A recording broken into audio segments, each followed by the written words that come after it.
Assalamu alaikum my class fellows and my respected teachers. I am Aiza Ghani from pre-9th. Today I am here to represent one of the most important topics of our biology book class 11, which is AIDS, acquired immunodeficiency syndrome. So why is it important to study the AIDS? Because it is one of the most epidemic disease. So we must get awareness about this disease so that we may stay safe from it.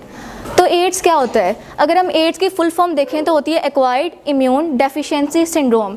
Acquired का मतलब होता है हासिल करना, immune का मतलब होता है क़ुव्वत मुदाफ़ियत, डेफिशिएंसी का मतलब होता है कमी और सिंड्रोम का मतलब होता है बीमारियों का मजमूआ।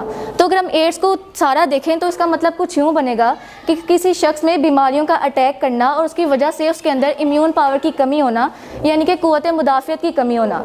अगर हम इम्यून सिस्टम को देखें तो वो कुछ यूँ होता है कि अगर हमारी बॉडी में कोई वायरस, कोई बैक्टीरिया अटैक करता है तो उसके खिलाफ एंटीबॉडीज़ बनाने के लिए, एंटीबॉडीज़ क्या होता है, मतलब उसके खिलाफ जो लड़ें, उसके साथ लड़ें और हमारी बॉडी को सेफ़ रखें, तो उस सिस्टम को हम कहते हैं इम्यून सिस्टम, जो हमारी बॉडी में एंटीबॉडीज़ बनाता है किसी भी वायरस के खिलाफ।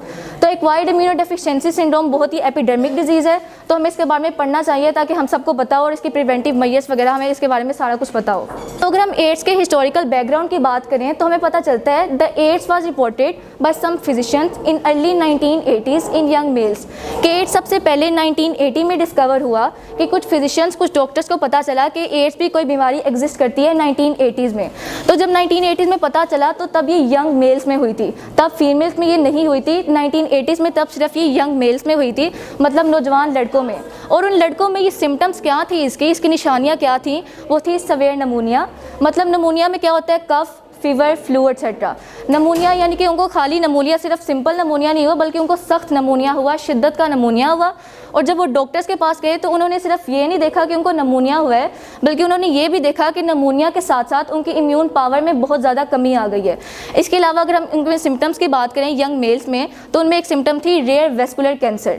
वेस्कुलर कैंसर, अब आपको पता है कैंसर के डिफरेंट टाइप्स हो सकती हैं, blood cancer, heart cancer, lungs cancer, brain cancer. But जो एड्स की जो सिम्टम थी उसमें उनको हुआ था वेस्कुलर कैंसर, मतलब ब्लड वेसल्स का कैंसर।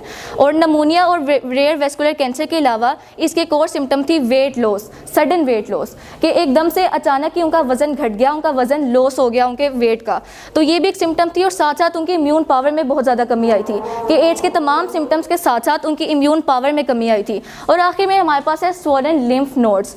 अच्छा, लिम्फ नोड्स का वर्ड शायद आपने पहले ना सुना हो, ये एक्चुअली लिम्फेटिक सिस्टम से रिलेटेड है। अब लिम्फेटिक सिस्टम क्या होता है? लिम्फेटिक सिस्टम एक्चुअली होता है कि ब्लड से जो मटेरियल्स होते हैं वो टिश्यू के पास आते हैं। ब्लड से चीज़ें किसके पास आती हैं? टिश्यू के पास। अब टिश्यू के पास जो भी चीज़ें आती हैं वो हमेशा उसकी रिक्वायरमेंट से ज़्यादा होती हैं, कि टिश्यू के पास जो भी चीज़ें हैं, जितनी टिश्यू को चाहिए होंगी वो उससे ज़्यादा होंगी। तो जितनी टिश्यू को चाहिए होंगी वो उतनी यूज़ कर लेगा, और जो एक्स्ट्रा होंगी, जो एक्स्ट्रा उसके पास आई हैं, हो सकता है उसकी ज़रूरत बॉडी के किसी और पार्ट में हो, तो जो एक्स्ट्रा चीज़ें हैं वो बॉडी के किसी और पार्ट में जहाँ पर उन्होंने जाना है वो जाएंगी। और जिस रास्ते से वो आई हैं उसी रास्ते से वापस जाने के लिए वहाँ पे उस रास्ते में हमारे पास होते हैं नोड्स।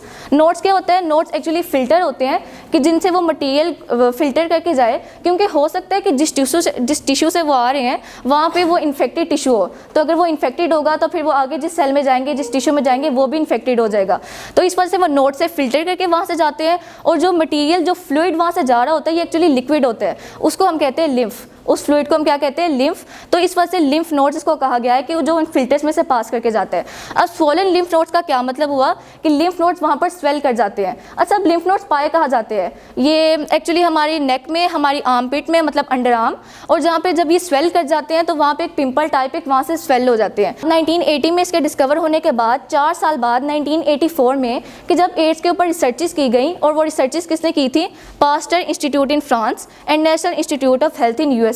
इन्होंने एड्स के ऊपर स्टडीज़ की, क्योंकि अभी हमें एड्स का पता चला है, उसके सिम्टम्स का पता चला है, बट हमें इसकी प्रिवेंटिव मेजर्स, इसकी ट्रीटमेंट भी तो ढूंढनी पड़ेगी ना। National institute of health in USA और पास्टर इंस्टीट्यूट इन फ्रांस ने इसके ऊपर रिसर्चेस की, तो पता चला कि ये सिर्फ होमोसेक्सुअल पेशेंट्स में नहीं होती, बल्कि नॉन होमोसेक्सुअल पेशेंट्स में भी होती है, कि जो अपने से ऑपोजिट जेंडर के साथ ही अट्रैक्ट करते हैं, मतलब मेल और फीमेल अट्रैक्शन जो होती है। तो उसके बाद जब पता चला कि जब ये नॉन होमोसेक्सुअल पेशेंट्स में होती है, तो इन दोनों इंस्टीट्यूट्स ने एड्स की एजेंट फाइंड किया कि वो वो वायरस जो एड्स जिसकी वजह से एड्स होता है उसकी वजह फाइंड की कि वो किस वायरस की वजह से होता है। तो तब पता चला कि जो एड्स होता है वो ह्यूमन इम्यूनो डेफिशिएंसी वायरस की वजह से होता है, और इसके अगर हम शॉर्ट फॉर्म देखें तो एड्स किसकी वजह से होता है, HIV की वजह से। अब ह्यूमन इम्यूनो डेफिशिएंसी वायरस के बारे में अगर हम पढ़ें तो वो जो मेजर सेल जिसको ये इन्फेक्ट करता है, HIV जिस मेजर सेल को इन्फेक्ट करता है वो होता है T लिम्फोसाइट। T लिम्फोसाइट की भी एक्चुअली डिफरेंट टाइप्स होती हैं, और अगर हम इसकी हेल्पर T लिम्फोसाइट की बात करें तो वो मेजर सेल है जो कि इम्यून सिस्टम को स्टार्ट करता है। मैंने आपको बताया इम्यून सिस्टम वो सिस्टम होता है जिसने एंटीबॉडीज़ बनानी होती हैं। तो जो हेल्पर T लिम्फोसाइट होता है वो उसका मेजर कंपोनेंट होता है जिसने इम्यून सिस्टम को स्टार्ट करना होता है। तो अगर ये HIV हेल्पर T लिम्फोसाइट पे इन्फेक्ट कर देगा तो हमारा इम्यून सिस्टम तो ख़त्म हो जाएगा, क्योंकि जिन्होंने स्टार्ट करना है वो ही ख़त्म हो जाएंगे, तो हमारा इम्यून सिस्टम भी ख़त्म होगा।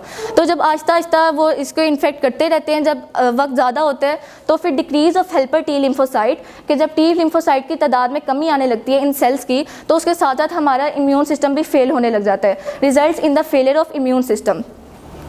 तो जब इम्यून सिस्टम फेल हो जाएगा तो वो जो पेशेंट है जिसके ऊपर HIV ने इन्फेक्ट किया है वो susceptible to other diseases. Susceptible क्या होता है, हसास, यानी कि जब उसका इम्यून सिस्टम ही फेल हो जाएगा तो उसके ऊपर बाकी दूसरी डिजीज़ भी आम से इन्फेक्ट कर सकती हैं, आसानी से इन्फेक्ट कर सकती हैं। अच्छा, अगर हम इसकी बात करें तो ये जो HIV होता है ये होस्ट स्पेसिफिक होता है। होस्ट स्पेसिफिक का क्या मतलब हुआ कि ये अपने स्पेसिफिक होस्ट पे इन्फेक्ट करता है कि जिसके पास CD4 रिसेप्टर मौजूद होता है। अब CD4 रिसेप्टर पे HIV इन्फेक्ट करता है तो रिसेंट स्टडीज़ की गई तो पता चला कि जो मंकीज़ होते हैं HIV उनमें भी इन्फेक्ट करता है, उनमें भी मल्टीप्लाई करता है, बट उनमें डिजीज़ कोज नहीं करता क्योंकि मंकीज़ के सेल के पास T लिम्फोसाइट मौजूद नहीं होता।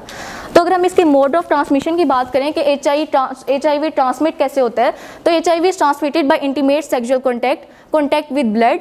कॉन्टैक्ट विद ब्लड का क्या मतलब हुआ कि HIV का अगर किसी और बंदे का ब्लड किसी और को लगाया जाता है, जैसे कि ऑर्गन ट्रांसप्लांट होता है, ब्लड ट्रांसफ्यूजन होता है, तो HIV अगर उस बंदे को है जिसका ब्लड दूसरे वाले को लगाया जा रहा है तो HIV उससे ट्रांसमिट होकर दूसरे वाले में भी ट्रांसफर हो सकता है।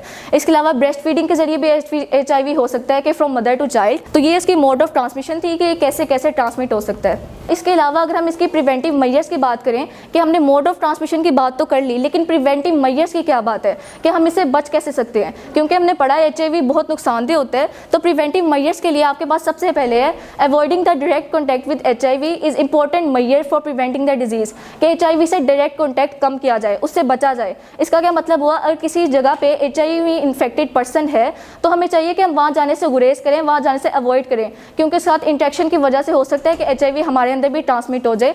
तो इस वजह से हमें वहाँ जाने से गुरेज करना चाहिए जहाँ पे हमारे पास HIV इन्फेक्टेड पर्सन है।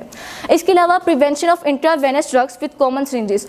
अच्छा, ड्रग्स हमारे पास 2 टाइप्स के होते हैं, इंट्रामस्कुलर और इंट्रावेनस। इंट्रामस्कुलर जो हमारी मसल्स में लगाया जाता है और इंट्रावेनस जो हमारी वेन्स में लगाया जाता है। तो कह रहे हैं prevention of intravenous drugs with common syringes. अच्छा, कुछ इलाकों में ऐसा होता है जो गरीब इलाके होते हैं या फिर कुछ लापरवाह डॉक्टर्स भी ऐसे होते हैं जो एक ही सिरिंज पहले किसी और पेशेंट को लगाएं, बाद में भी उसी सिरिंज को यूज़ कर लें। तो as a citizen, as a responsible citizen हमें भी चाहिए कि अगर हमने कोई सिरिंज लगवाई है तो हम उसको डिस्पोज करके ही अपने सामने से उठें, ताकि वो डॉक्टर किसी और को ना लगा सके। तो जो भी वहाँ पर मेडिकल अटेंडेंट होता है हमें चाहिए कि हम उसको कहें कि हमारे सामने डिस्पोज करें, ताकि ये कोई भी इन्फेक्शन किसी और में ना जा सके और उसके बाद उसको डिस्पोज कराया जाए। तो वो भी यही कह रहे हैं कि इंट्रावेनस ड्रग्स कॉमन सिरिंजेस के साथ, कि जो पहले भी किसी को लगाई हुई है उसके साथ बचाव किया जाए, कि जो पहले किसी को सिरिंज लगी हुई है उसके साथ हमें ना लगे या किसी और को ना लगे। इसके बाद है use of sterile needles, syringes and utensils.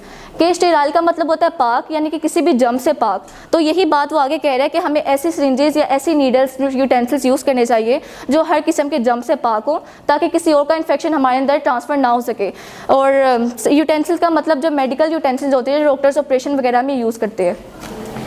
ये हमारी प्रिवेंटिव मेजर्स थी। अगर हम इसकी वैक्सीन के बारे में बात करें तो इसकी वैक्सीन अभी तक तैयार नहीं हुई। 2001 में साउथ अफ्रीका ने इसकी वैक्सीन तैयार करने की कोशिश की थी, बट तैयार नहीं हुई। अभी तक इसके बारे में रिसर्चेस की जा रही हैं कि वैक्सीन अगेंस्ट HIV हो सके। और इसकी वैक्सीन क्यों नहीं होती, क्योंकि इसका जो RNA होता है, इसका जो जीनोम होता है, वो अपनी शेप को मॉडिफाई कर लेता है। एंटीबॉडीज़ क्या होती हैं, वैक्सीन होता क्या है कि हम वीक जर्म्स को अपनी बॉडी में ट्रांसफ़र करें, ताकि जब कोई पावरफुल आए तो उसके खिलाफ एंटीबॉडीज़ पहले ही तैयार हो गई हैं और वो उसको किल कर दें। लेकिन जब भी अगली बार अगर हमने HIV को भेजा है तो पहले उसकी शेप कोई और होगी, तो एंटीबॉडीज़ भी उसी के खिलाफ बनेंगी। तो जब हम दूसरी बारी भेजेंगे तो उसकी शेप चेंज हो जाएगी, तो फिर एंटीबॉडीज़ उसको किल नहीं कर सकेंगी। यही वजह है कि आज तक इसकी वैक्सीन तैयार नहीं हो सकी, और वो भी यही कह रहे हैं कि अर्ली 2001 में साउथ अफ्रीका ने इसकी कोशिश की थी और आज तक भी इसकी रिसर्चेज हो रही हैं। हम लाइफ साइकिल ऑफ HIV की बात करें कि HIV का लाइफ साइकिल क्या होता है, वो हमारे सेल के अंदर कैसे एंटर होता है और अपनी कॉपीज़ कैसे तैयार करता है। तो HIV अगर हम बात करें तो सबसे पहले HIV जाकर अटैच करता है। HIV हमारे सेल की सरफेस पर जाकर अटैच करेगा, उसके बाद वो अंदर चला जाएगा, मतलब अंदर उसकी फ्यूजिंग होगी। फ्यूजिंग कैसे होगी कि अगर हम बात करें HIV के साइड पे स्पाइक्स होते हैं, वो जो आप देख रहे हैं, इसके अलावा इसके अंदर कैप्सिड होता है, इन्वेलप होता है। तो जैसे ही अंदर जाएगा वो सारे आपस से डिस्ट्रीब्यूट हो जाएंगे, मतलब इधर उधर बिखर जाएंगे, स्प्लिट कर जाएंगे। तो जब ये अंदर एंटर करेगा, इसके स्पाइक्स, इसका RNA सब कुछ इधर उधर बिखर जाएंगे। तो जिसका RNA होगा उसके बाद हमारे पास एक स्टेप आता है रिवर्स ट्रांसक्रिप्शन। रिवर्स ट्रांसक्रिप्शन क्या होता है कि जो HIV होता है उसके अंदर डबल स्ट्रैंडेड RNA मौजूद होता है। रिवर्स ट्रांसक्रिप्शन वो प्रोसेस होता है जिससे हमने RNA से DNA बनाना होता है। DNA से RNA के प्रोसेस को हम ट्रांसक्रिप्शन कहते हैं, और RNA से DNA बनाने के प्रोसेस को हम रिवर्स ट्रांसक्रिप्शन कहते हैं। तो जब डबल स्ट्रैंडेड RNA है तो सबसे पहले HIV क्या करेगा, अपना सिंगल स्ट्रैंडेड RNA को डिग्रेड कर देगा। जब ये अपना एक RNA डिग्रेड कर देगा तो हमारे पास सिर्फ एक RNA रह जाएगा। अब उस RNA की जगह जो उसने डिग्रेड कर दिया है वो उसकी जगह एक और DNA बना लेगा। तो ये हमारे पास क्या बन जाएगा, DNA और RNA हाइब्रिड, कि एक DNA और एक RNA। अच्छा, अब हमारे पास एक DNA और एक RNA है, जबकि हमने तो पूरा डबल स्ट्रैंडेड DNA बनाना है, तो वो अपना दूसरा RNA भी डिग्रेड कर देगा और फिर हमारे पास सिर्फ सिंगल स्ट्रैंडेड DNA बन जाएगा। और उस सिंगल स्ट्रैंडेड DNA के साथ डबल स्ट्रैंडेड DNA करने के लिए उसको एक और DNA बना लेगा। इससे हमारे पास डबल स्ट्रैंडेड RNA से डबल स्ट्रैंडेड DNA बन जाएगा। तो जब डबल स्ट्रैंडेड DNA बन जाएगा, इस प्रोसेस को हम कहते हैं रिवर्स ट्रांसक्रिप्शन। तो आप देखें थर्ड पे भी यही लिखा हुआ है, इसका रिवर्स ट्रांसक्रिप्शन का प्रोसेस। अच्छा, हमारे सेल में तो एंटर हो गया, अब इसने न्यूक्लियस में भी एंटर होना है।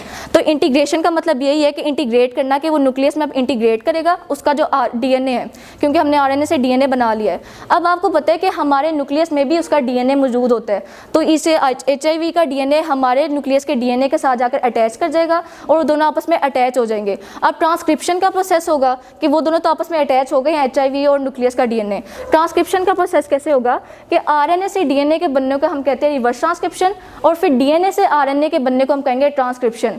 तो अब ये दोनों DNA तो बन गए हैं, बट अब हमने इनको दोबारा RNA बनाना है, क्योंकि HIV RNA पे कंसिस्ट करता है, क्योंकि आगे तो हमने HIV की कॉपीज़ बनानी है। तो इसके बाद ट्रांसक्रिप्शन होगा, मतलब जो उसका DNA दोनों आपस में अटैच हुए हैं वो दोबारा RNA में तब्दील हो जाएंगे। दोबारा किस में तब्दील हो जाएंगे, RNA में। उसके बाद वो बाहर निकलेगा, न्यूक्लियस से बाहर निकल जाएगा, वहाँ पे सारे असेंबल होंगे कि जो शुरू में जब वो अंदर एंटर हुआ था वो सारे आपस में डिस्ट्रीब्यूट हो गए थे, स्प्लिट हो गए थे। जब वो आपस में दोबारा सारे अटैच हो जाएंगे, असेंबल हो जाएंगे, उसके स्पाइक्स, उसका RNA, उसका कैप्सिड, इन्वेलप वगैरह सारे असेंबल हो जाएंगे। उसके बाद यहाँ से बडिंग हो जाएगी और फिर वो हमारे सेल से बाहर निकल जाएगा और इस तरह HIV की कॉपीज़ प्रोड्यूस होंगी। So thank you so much for listening. यही था हमारा आज का टॉपिक कि एड्स को पढ़ना क्यों इंपॉर्टेंट है, और AIDS is one of the most epidemic disease.